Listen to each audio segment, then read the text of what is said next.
నమస్కారం ఆర్బీకే ఛానల్కి స్వాగతం. ఈరోజు అభ్యుదయ రైతుల పరిచయ కార్యక్రమానికి ప్రకాశం జిల్లా బేస్తవారిపేట మండలం బేస్తవారిపేట గ్రామానికి చెందిన శ్రీ లక్కిరెడ్డి చెన్నారెడ్డి గారు మన ఆర్బీకే స్టూడియోకి వచ్చి ఉన్నారు. వీరు గత 13 సంవత్సరాలుగా ఔషధ గుణాలు కలిగి ఉండి మరియు సుగంధ తైలంగా ఎన్నో ప్రయోజనాలున్న పామారోజా పంటను సాగు చేస్తూ మేలైన దిగుబడులు తీసుకుంటూ తోట రైతులకు ఆదర్శంగా నిలుస్తూ ఉన్నారు. ఇప్పుడు పామారోజా పంట సాగు గురించి పాటించవలసిన యాజమాన్య పద్ధతుల గురించి పూర్తి వివరాలు మన ఆర్బీకే ఛానల్ ద్వారా పంచుకుంటారు. ముందుగా ఆర్బీకే స్టూడియో మరియు ఛానల్ నుంచి నమస్కారాలు. నమస్కారం. పామారోజాలో అధిక దిగుబడులు పొందడానికి పాటించవలసిన ఎరువుల యాజమాన్యం గురించి ఒకసారి వివరించండి. పామారోజా సాగులో అధిక దిగుబడులు సాధించడానికి పశువుల ఎరువు 10 టన్నులు వేసి ఉంటాము. డిఏపి, యూరియా, పొటాష్ సమపాలు 20 కిలోలు 20 కిలోలతో 3 కలిపి దిక్కులో కలిపి చల్లి ఉంటాం. అక్కడి నుంచి మొదటి కోత 3 నెలలు కట్ చేసిన తర్వాత మళ్ళీ తిరిగి 2 నెలల కాలంలో ఒక్కసారిగా మనకు ఆ అనుకూలాన్ని బట్టి డిఏపి అయినా కావచ్చు, 20-20 అయినా కావచ్చు, 13-0-40 అయినా కావచ్చు, మనకు అందుబాటులో ఏ కాంప్లెక్స్ ఎరువులు ఉన్నా కూడా ఎకరాకు వచ్చేసి సుమారు 20 కిలోల భాస్వరము, 20 కిలోల నత్రజని 2 కలుపుకొని కోత కోసిన 15 రోజుల్లో పొలంలో చల్లుకొని నీళ్లు పెట్టుకుంటే అక్కడి నుంచి మళ్ళీ తిరిగి మనకు 50 నుంచి 55 రోజులకు పంట కాలం పెరిగి మనకు పంటకు రెడీగా వస్తుంది. పామారోజా పంటకి ఏమైనా పురుగులు తెగుళ్ళు ఆశించే అవకాశం ఉంటుందా అండి?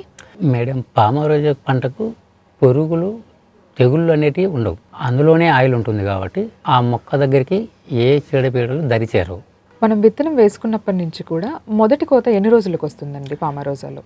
మనం విత్తనం వేసిన టైం నుంచి మేడం మొదటి కోత 90 రోజులకు వస్తుంది. అప్పటి నుంచి ప్రతి 2 నెలల వ్యవధిలో ఒక కోత వస్తుంది.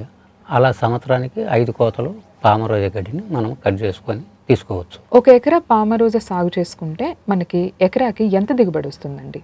మేడం, ఒక ఎకరా సాగు చేసుకోవడానికి పామారోజాను మనం మొదటి కోతకు 4 నుంచి 6 టన్నులు తీయచ్చు. అలాగే 90 రోజుల తర్వాత కట్ చేసిన పంటను తిరిగి మళ్ళీ 2 నెలలకు మనము సుమారు అంతే పంటను మనం దిగుబడి తీసుకోవచ్చు.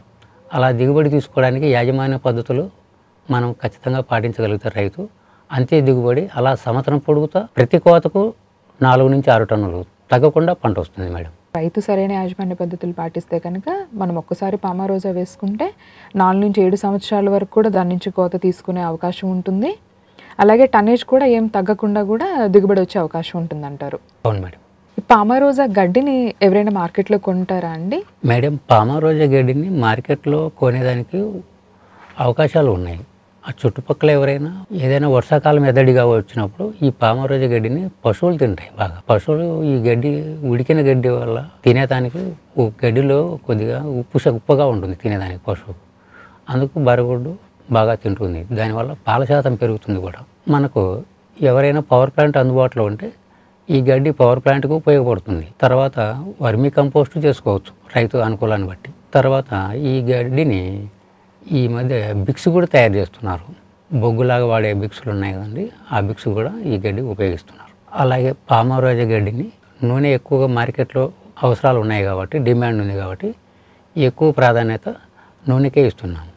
అదనంగా తీసిన గడ్డిని మనం ఆయిల్ తీసేదానికి ఇదే గడ్డిని రిటర్న్ వాడతాం. మనం ఇంతకుముందు కర్రల సహాయంతో చేసేవాళ్ళము, ఇప్పుడు కర్రల సహాయం అవసరం లేదు. ఇప్పుడు ఇదే గడ్డిని మనము 60% గడ్డి అయితే ఆ బాయిల్ చేసేదానికి గడ్డి సరిపోతుంది. మిగతా 40% గడ్డి మిగిలిపోతుంది మనకు. ఆ మిగిలిపోయిన గడ్డిని మనము ఆ చుట్టుపక్కల అవసరాలను బట్టి ఈ గడ్డిని ఉపయోగించుకోవచ్చు. ఒక ఎకరా పామారోజా సాగు చేసుకోవాలంటే ఎంత ఖర్చు అవుతుందండి? ఒక ఎకరా పామారోజా సాగు చేసుకోవడానికి సుమారు మనకు 10,000 రూపాయలు ఖర్చు వస్తుంది.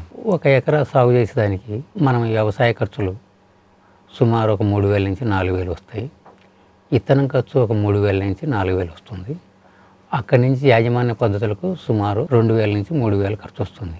ఇవి మొదటి కోత సుమారు 10,000 ఖర్చు వస్తుంది రైతు. తర్వాత మనకు అక్కడి నుంచి మళ్ళీ పంట వేసే కాలానికి ఈ మిగతా 10,000 ఖర్చు అవసరం లేదు కాబట్టి కేవలం మనకు కోత కూలీలు, డిస్టిలేషన్ ఖర్చుల వల్ల మనకు ఖర్చులు తగ్గి ఆదాయంలోకి వెళ్ళేదానికి ఉపయోగపడుతుంది.